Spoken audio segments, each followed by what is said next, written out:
জয় শ্ৰীকৃষ্ণ, জয় কিষাণ, জয় জোৱান। মই আজি এটা ভিডিঅ'লৈ গৈ আছোঁ। এই ভিডিঅ'টো আচলতে খুব চেঞ্চিটিভ, খুব বিপদৰ সংকেত। এটা আগন্তুক অহা দিনবিলাক যে ভয়ংকৰ বিপদত গৈ আছে, এই প্ৰকৃতিৰ যে আছে জীৱকুল যে এটা ভয়ংকৰ বিপদৰ সন্মুখীন হ'বলৈ গৈ আছে, তাৰ এটা সংকেত মই ক'বলৈ খুজিছোঁ। এই যে আৰ্থৱাৰ্ম, যিটো মাটিৰ যিটো কেঁচু, মাটি কেঁচু, এই কেঁচুটো মাটিৰ হেল্থি চইল, যিটো আপোনাৰ শস্যৰ বাবে উপযোগী, গছ গছনিৰ বাবে উপযোগী, অতিকৈ প্ৰয়োজন। আৰু সেই কেঁচুটো আচলতে আমি ৰাসায়নিক সাৰ বা কিছুমান কেমিকেলৰ সহায়ত খেতি কৰাৰ বিনিময়ত আচলতে এই কেঁচুবিলাক আচলতে মৰি যায় বা নাইকিয়া হৈ যায়, বা ট্ৰেক্টৰেৰে আচলতে মাটি চহা কৰিলে এইবিলাক নোহোৱা হৈ যায়। কিন্তু বৰ্তমান যোৱাকালিৰ পৰা যিটো কেঁচুৰ আচলতে ওলাইছে, আচলতে কেঁচুবিলাক আৰ্থৱাৰ্মটো আচলতে হয় আপোনাৰ পচন সাৰ, যিটো আমি গছৰ লতাৰ যিটো বন লতা যিটো পচি যায় বা গৰুৰ গোবৰ যিবিলাক পচন হয়, সেইবিলাকত আচলতে ইয়াৰ উৎপত্তি হয়। আৰু এইবিলাক শস্যত দিয়া হয়, আৰু এই শস্যৰ উৎপাদন বৃদ্ধি হয়, আৰু এই শস্য খালে আৰু মানুহৰ আচলতে ৰোগমুক্ত হৈ থাকে। আৰু ঠিক তেনেকুৱাকৈ কেঁচু আপোনাৰ ধৰক জীৱৰ মাজতো থাকে, আপোনাৰ জীৱকুলৰ মাজতো থাকে। যেনে চাৰি ধৰণৰ আপোনাৰ ৰাউণ্ডৱাৰ্ম, খুকৱাৰ্ম, থ্ৰেডৱাৰ্ম, টেপৱাৰ্ম, এনেকৈ আচলতে থাকে। আৰু প্ৰকৃতিত আচলতে মাটিতো এইটো কেঁচু থাকে, যিটো আমি কেঁচু, মাটি কেঁচু বুলি কওঁ। এই কেঁচুটো শস্যৰ বাবে উপযোগী, আৰু লগতে মাটিৰ হেল্থি চইল যিটো, এইটো তাত যিবিলাক অৰ্গেনিক থাকে ব্ৰেকডাউন আচলতে ধ্বংস কৰে, আৰু কিছুমান বীজাণু নাশ কৰে। বীজাণু নাশ কৰি আচলতে মাটিক উৰ্বৰা শক্তি বৃদ্ধি কৰে। আৰু বৰ্তমান যোৱাকালিৰ পৰা যিটো কেঁচুৱে আপোনাৰ প্ৰকোপ বৃদ্ধি হৈছে, তাৰমানে ওলোৱা যিটো আপোনাৰ মাটিৰ তলৰ পৰা আচলতে ওলাই গৈছে যোৱাকালি বৰষুণৰ পৰা, এইটো আচলতে এটা বিপদৰ সংকেত। এইটো কাৰণেই আচলতে হয়তো বৰষুণৰ পানীত হয়তো কিবা ৰাসায়নিক সাৰৰ হেৰি হৈছে, বা বায়ু প্ৰদূষণৰ বা কেনেকুৱা এটা সংকেত। যিটো জলৰ পানীৰ বৰষুণৰ জলত আচলতে এটা ৰাসায়নিক হেৰি থকাৰ এটা সংকেত পোৱা গৈছে, যিটোৰ বিনিময়ত আচলতে এই কেঁচুবিলাক ওলাবলৈ আৰম্ভ কৰিছে। আৰু মাটিৰ এইটোৱেই বুজায় যে আচলতে সিহঁতে অনুপযোগী, সিহঁতে আচলতে এই পানীটো গ্ৰহণ কৰাত অনুপযোগী, যাৰ বিনিময়ত আচলতে বাহিৰত ওলাইছে, আৰু সূৰ্য তাপত এইবিলাক আচলতে মৰি যাব বা গোন্ধাব। এইটোৰ পৰা এটা আহি থকা দিনবিলাক যে এটা ভয়ংকৰ বিপদত আচলতে গৈ আছে, আৰু সেইটোৱে আচলতে এটা সংকেত বুলি ক'ব পাৰি। আৰু এইবিলাক আচলতে ইকুবেলেঞ্চ, যিটো আচলতে এইটো আমাৰ জীৱকুলৰ ভাৰসাম্য, আচলতে প্ৰকৃতিৰ যিটো প্ৰকৃতিৰ ভাৰসাম্য আৰু কেঁচু আচলতে অতিকৈ প্ৰয়োজন প্ৰকৃতিৰ ভাৰসাম্যৰ কাৰণে, বা এই চইলৰ হেল্থিৰ কাৰণে, বা গছ গছনিৰ আচলতে গজনৰ ক্ষেত্ৰত বা হেৰি কৰাৰ ক্ষেত্ৰত। এইটোৱেই আচলতে মই দেখুৱাবলৈ গৈছোঁ। কৃষকে আচলতে এই কেঁচুৰ সহায়ত কৃষি উৎপাদন কৰি আচলতে শস্য উৎপাদন কৰে, আৰু এই শস্যই আচলতে সকলোৰে কাৰণে উপযোগী।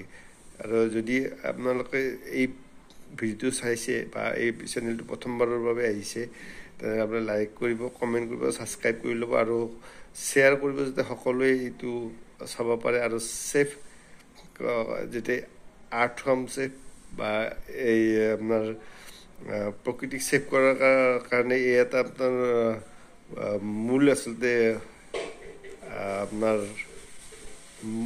মূল বস্তু বুলি ধৰি ল'ব লাগিব বা আপোনাৰ যিটো আৰ্থ ফাৰ্ম মই সম্পূৰ্ণ সেইটো মই ক'ব পৰা নাই, কিন্তু আপোনালোকে চাই ল'ব। আপোনাৰ যেতিয়া আপোনাৰ ভাল লাগে লাইক কৰিব, শ্বেয়াৰ কৰিব, আৰু ছেফ আৰ্থ, ছেফ এনভাইৰনমেণ্ট, ছেফ ৱাটাৰ। জয় শ্ৰীকৃষ্ণ। ভিডিঅ'টো আপোনালোকে ইমান শ্বেয়াৰ কৰিব যেন এই ভিডিঅ'টো যেন আপোনাৰ পলিউশ্যন কণ্ট্ৰল ব'ৰ্ড বা অসম চৰকাৰ বা পৰিৱেশৰ ওপৰত আচলতে যিটো বিভাগ আছে, যিটো আপোনাৰ চোৱা চিতা কৰে, তেওঁলোকৰ আচলতে দৃষ্টিগোচৰ হয়। আৰু আমি যাতে নতুন আহি থকা প্ৰজন্মক যাতে এখন সুস্থ বিশুদ্ধ জলবায়ু বা বিশুদ্ধ প্ৰকৃতি এখন দি যাব পাৰোঁ। কাৰণ প্ৰকৃতিৰ আচলতে অৱদানে আচলতে জীৱকুলৰ আচলতে মূল বস্তু, আৰু সেইটো আচলতে নহ'লে প্ৰকৃতিৰ জীৱকুল কেতিয়াও বাচি থাকিব নোৱাৰে আৰু সুস্থ এখন সমাজ থাকিব নোৱাৰে। নহ'লে আপোনাৰ এই প্ৰকৃতিৰ বা বায়ুমণ্ডল বা দূষিত বা জলবায়ু যিটো দূষিত হয়, আৰু এয়া গছ গছনি যদি নাথাকে, ইয়াৰে আচলতে এখন পংগু বা বিকলাংগ আমি সমাজ এখন থৈ যাব লাগিব। সেইকাৰণে আমি যিমান পাৰোঁ এইটো শ্বেয়াৰ কৰক, যেন আচলতে সকলোৰে দৃষ্টিগোচৰ হয়, সকলোৱে যাতে আচলতে এইটো অনুভৱ কৰে। সেইটোৱে আচলতে মোৰ ভিডিঅ'ৰ আচলতে লক্ষ্য, কাম্য, এয়া আচলতে মই উদ্দেশ্য। জয় শ্ৰীকৃষ্ণ। আপোনালোকে যিমান পাৰে শ্বেয়াৰ কৰক।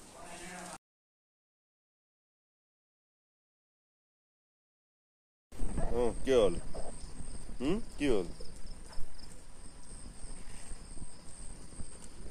কিয় বা বোলো এয়া আপোনাৰ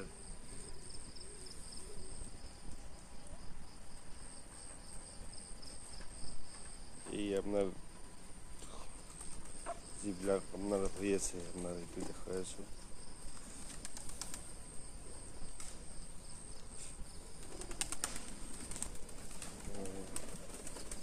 চাৰিওফালে কেঁচু,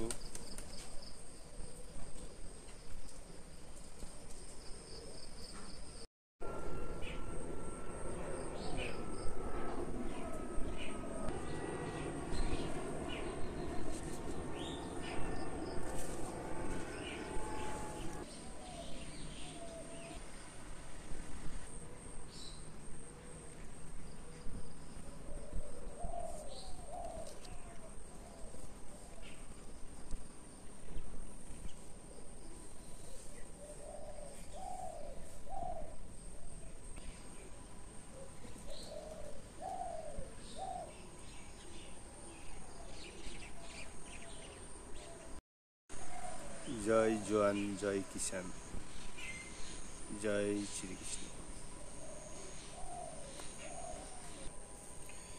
মই আজি দেখাবলৈ গৈ আছোঁ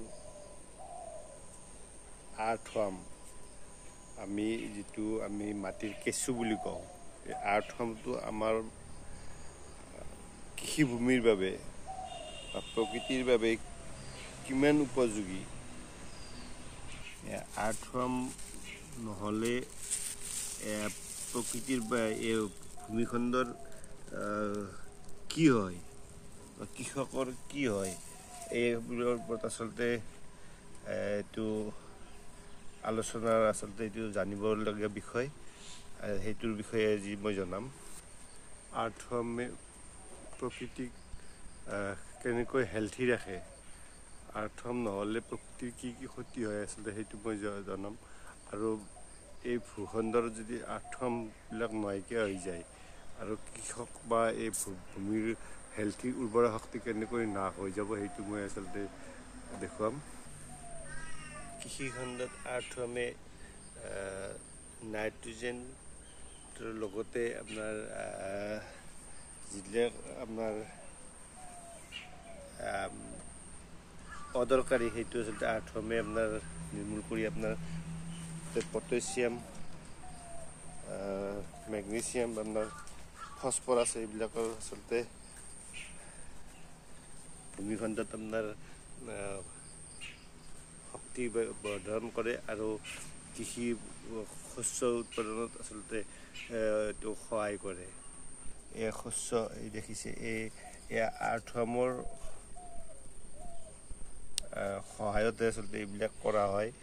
আৰ্থম ইয়াতে আছে, ইয়াৰে যিটো মাটিৰ উৰ্বৰা শক্তি,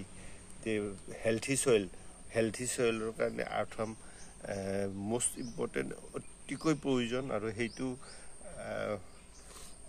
আপোনাৰ নহ'লে কৃষিখণ্ড বা ভূমিখণ্ড কেতিয়াও উৰ্বৰা শক্তি বা হেৰি হ'ব নোৱাৰে। আৰ্থমৰ আপোনাৰ সহায়ত এইবিলাক হয়। আচলতে যিটো গোবৰ, আমি গৰুৰ গোবৰ দিওঁ, তাত গৰুৰ গোবৰৰ তাত ৰাসায়নিক সাৰ নাথাকে আৰু এই সাৰত আচলতে এই আৰ্থমবিলাক জন্ম হয় আৰু এই আৰ্থমৰ ইয়াতে শস্যত দিলে এইবিলাক এনেকৈ ফল দেখুৱাইছোঁ। যোৱাকালি আপোনাৰ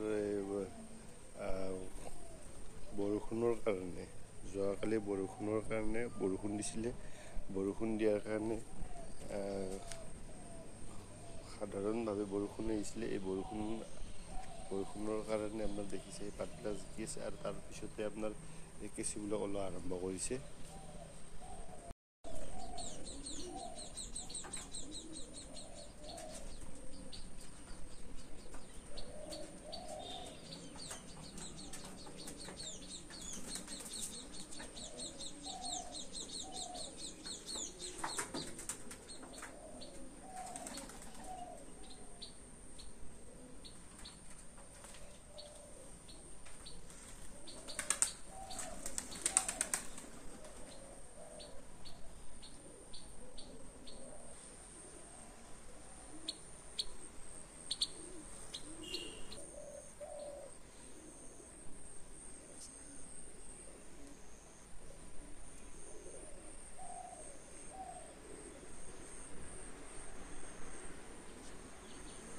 পৰিচয় বা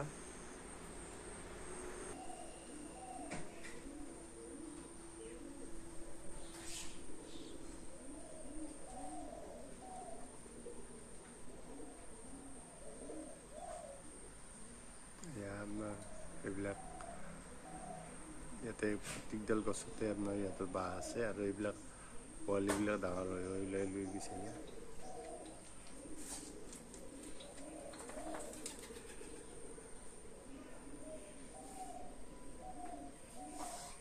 ইয়াতে বাঁহ বান্ধি আছে, ইয়াৰ পৰা লাগিছে ইয়াতে বাঁহবিলাকত আপোনাৰ 10-15টাকৈ পোৱালি হয়। এইবিলাকত চব বাঁহ আছে।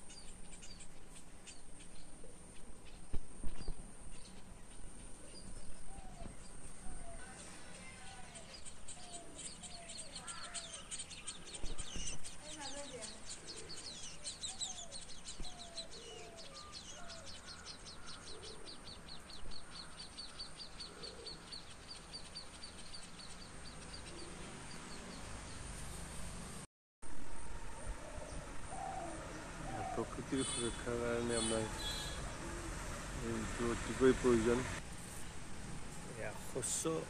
কৃষকৰ শস্য আপোনাৰ এইটো হ'বৰ কাৰণে আপোনাৰ এইটো আৰ্থমৰ অতিকৈ প্ৰয়োজন। দেখাইছোঁ এইবিলাক আপোনাৰ কেঁচুৰ পায়খানা আপোনাক দেখাইছোঁ। এইবিলাক চুচুৰা বুলি যি কয় আমি এইটো, এইবিলাক চব ওলাই গৈছে।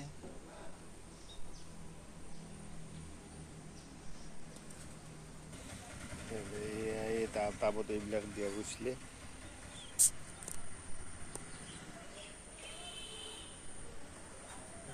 ইটাৰ গছ প্ৰত্যেকটা গছেই আচলতে আমি গৰুৰ গোবৰ বা পচন সাৰেৰে আচলতে কৰা হয়, পচন সাৰেৰে এইবিলাক কৰা হয়। আৰু পচন সাৰেৰে যিবিলাক শস্য কৰা হয় এইবিলাক সকলো কেঁচুৱে সহায় কৰে, যিটো আমি আৰ্থৱৰ্ম বুলি কওঁ, এই আৰ্থৱৰ্মে সহায় কৰে। এইবিলাক আটা দেখুৱাই আছোঁ, এইবিলাক সহায়ত আচলতে এইবিলাক আৰ্থৱৰ্মৰ সহায়ত এইবিলাক শস্য কৰা হয়।